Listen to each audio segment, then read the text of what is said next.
And we've got a very special treat for you on This Day Live. I can't stress enough how important it is because we have not one, but in fact two musical guests in the studio. Who are they? Well, Gary Taylor released his debut album GT in 1983, and since then he has gone on to collaborate with some of the giants of the music industry, including Lalah Hathaway, the Whispers and Anita Baker. It's just a selection. His style has been described as modern, sophisticated soul, and it's received widespread acclaim from both critics and audiences. But he's also joined by the renowned saxophonist and flautist Najee, who's performed for Nelson Mandela, also a number of American presidents. We're going to find out who they are in a few moments. But he's also worked with Prince and Herbie Hancock, and he also has 2 platinum and 4 gold albums under his belt. You could say he's been a very busy boy. They both have been. Now, before I chat to them, let's hear them in action. They are very impressive. I can change your life, open up your heart to feel what's right before your eyes. If it's what you want, stay.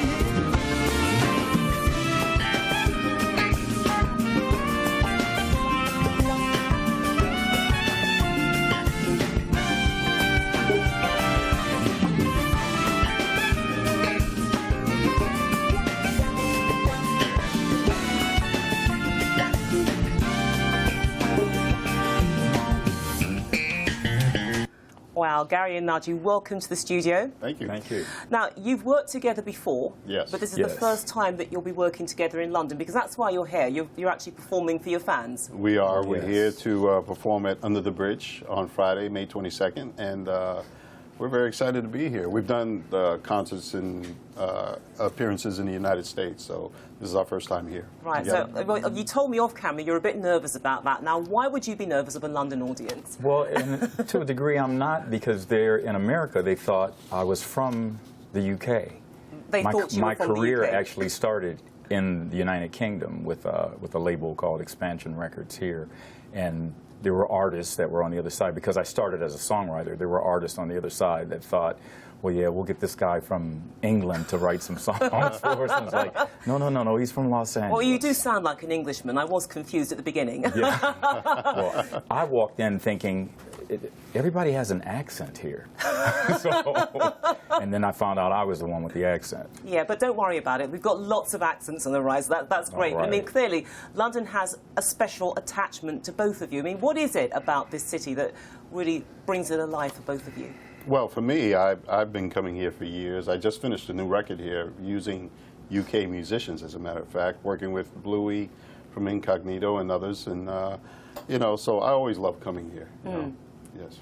And for me, it's just the start. I started, again, like a songwriter, put a record out here that absolutely went crazy, ended up having 5 releases happen in the UK before they happened in America, and this is the first time I'm serving it up to my fans, and I can't wait to get under the bridge and show them what it's like on stage.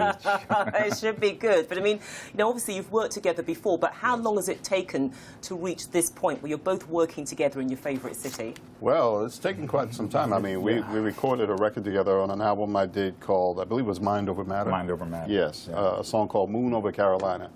And actually, this will be the first time we get a chance to perform it here in the United Kingdom tomorrow night. So Yes. we're excited about that. What qualities do you guys think you bring out in each other? Because clearly you've worked together before. There's obviously something there, but Yes. what's the glue? What is it? Well, I think it's the natural chemistry of a vocalist and a saxophone player, which is very traditional in jazz.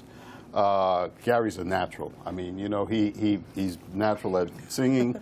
And as a saxophone player, it's easy to find where you fit in with what he does. But it's also the musicality. It's Yeah. also the artistry, the fact that you're not just a record or a hit record, that albums that we've done years ago are still selling today. Yeah. So it's like, it works. And that's the interesting thing as well, because these albums were recorded a long time ago, Yeah. and yet they've endured. So it's not just the fans who discovered you at the beginning of your respective careers, Yes. but it's the fans that have followed, that cross-generational appeal. Yes. Why does it work?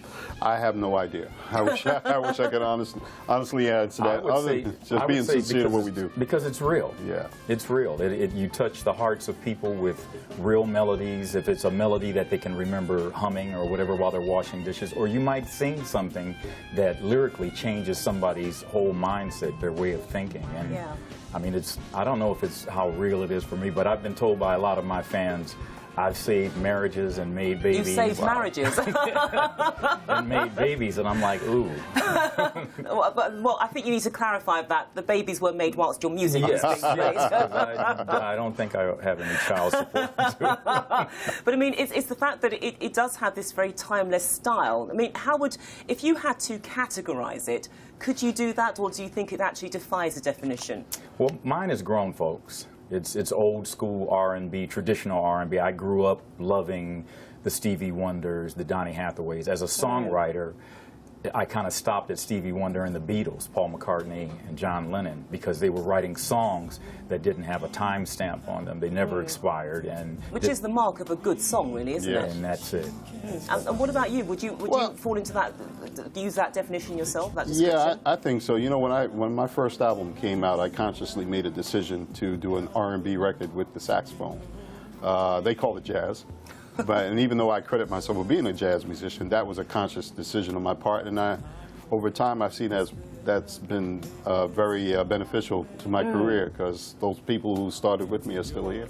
Yeah. A lot of them. So. And it's interesting that jazz has played an important part in both your careers, Yes, because absolutely. it's a very technical type of music, but it seems to flow so easily into all the other influences that you've melded together. I mean, how do you do that? Well, I think it's very natural. For me, it's an intuitive thing. You know, I grew up listening to different influences, coming from New York City, growing up there, and a mother who had just a very diverse ear for different vocalists and instrumentalists. And so that's my tradition, basically. Yeah, is that true for you as well? For me, it's just that it's free. It's not tied to any specific direction. You are free to flow. I mean, if I have to state artists that I listen to and that I love the most, it would be someone like Ella Fitzgerald, who she sings because she's Ella Fitzgerald, whether it's Happy Birthday or singing a Duke Ellington tune, it's Ella Fitzgerald interpreting, and that freedom that you have in that is what makes you the artist that you are. And which presumably has drawn you both to some of the artists that you guys have worked with in turn, because you know they are giants in their own right, like Herbie Hancock. I mean, you can't get much bigger than that. Right, it's true, very true. That's right. Yes. But it must be quite intimidating as well, working with Herbie Hancock, because this guy has been in the game for such a long time. And do you feel that even though you are musicians in your own right, it's like, oh my gosh, I'm a novice compared to this guy. How am I going to cut the mustard? I can honestly say that. You know, I remember my very first experience playing with him. You know, I couldn't believe I was in the same room playing with him. You know, and he was playing on my record. You know, that was kind of a. That's wonderful. Yeah. So. And my situation was one coming into the industry. I don't know that I could have gotten any higher, but the first person I interviewed with at his house in his Grammy room was Quincy Jones. So it's like, that's the person who basically brought me in as a songwriter. That's pretty big. Yeah. To play us out of this bit of the show, they're performing the unplugged version of Moon Over Carolina. Gentlemen, it's all yours.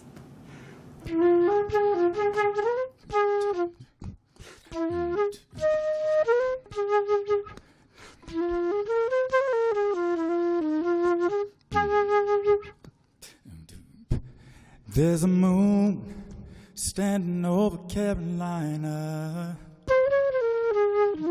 and it seeks unspoken access to my eye as its light outlines the water's edges. I lose myself to romantic thought. Carolina, where did you get that moon? Was the love supposed to open up quite this soon? If this day becomes my life and my life becomes a part, then I yield to you this moment. Carolina, take my heart. Moon over Carolina.